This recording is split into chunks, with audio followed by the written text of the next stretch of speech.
After one exhibition game appearance and one international incident, it appears the LiAngelo Ball era at UCLA has come to an abrupt close. In various interviews with a number of national outlets Monday, LiAngelo Ball revealed he was pulling his middle son off the UCLA basketball team and withdrawing him from the university. LiAngelo Ball had been indefinitely suspended since he and two freshman teammates were caught shoplifting during UCLA's trip to China last month. The incident made international headlines and resulted in a public war of words between the patriarch of the Ball family and the President of the United States.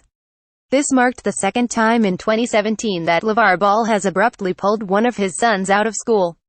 In October, LiAngelo announced that his youngest son, 16-year-old LiAngelo Ball, was being pulled out of Chino Hills High School and would be homeschooled. LiAngelo reportedly had issues with first-year Chino Hills boys basketball coach Dennis Moore, who had yet to coach his first official practice at the school. It was also revealed that LiAngelo, one of the top players in the class of 2019, was being given his own signature shoe via LiAngelo's Big Baller brand, making him the first 16-year-old ever to own such a distinction. On Monday night, Yahoo reported options were being explored to send both LiAngelo and LiAngelo Ball overseas to begin their professional careers. Essentially, the turbulent relationship between the Ball family and UCLA has come to an end years before the pair had originally intended. That's probably just fine with everyone in Westwood. The relationship between the Balls and UCLA, which officially took effect in January 2014, was always primarily about LiAngelo Ball. The five-star virtuoso point guard was bound for greatness regardless of where he played in college and regardless of how preposterously one of his legal guardians chose to behave. He was the type of player who could transform UCLA basketball, even if he was only a Bruin for one season. Transformation is exactly what happened last winter. With LiAngelo leading the way, the 201,617 UCLA Bruins went from a 15-17 team that was so bad the season before that head coach Steve Alford paid back a portion of his compensation, to one that was among the most talented and elite in the entire country.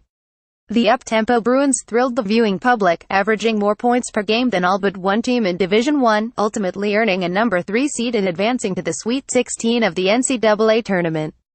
Perhaps as important as the 31 wins, LiAngelo Ball's presence at UCLA made the Bruins cool again. It justified Under Armour giving the school the highest-paying apparel deal of all time, and it restored fan faith in Alford and the direction of the proud program.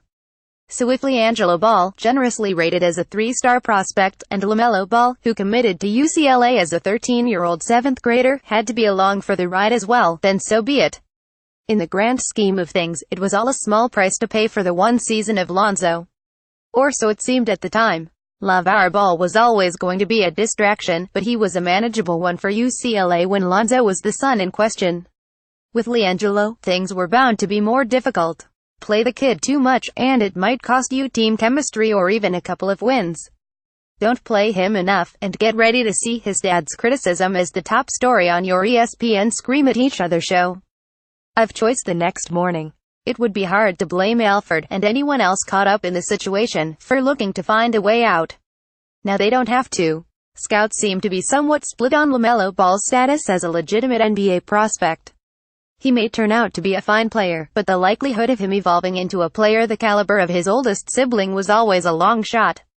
And even if such an evolution did occur, it still likely wouldn't be a positive large enough to outweigh the negative of a father whose redeeming qualities become harder and harder to find every time he makes a national headline.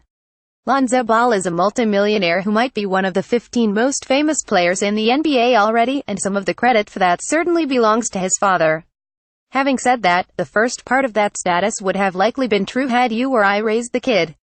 The second part may well have become true with due time. The younger two Ball brothers will likely have money regardless of what they do with the rest of their lives.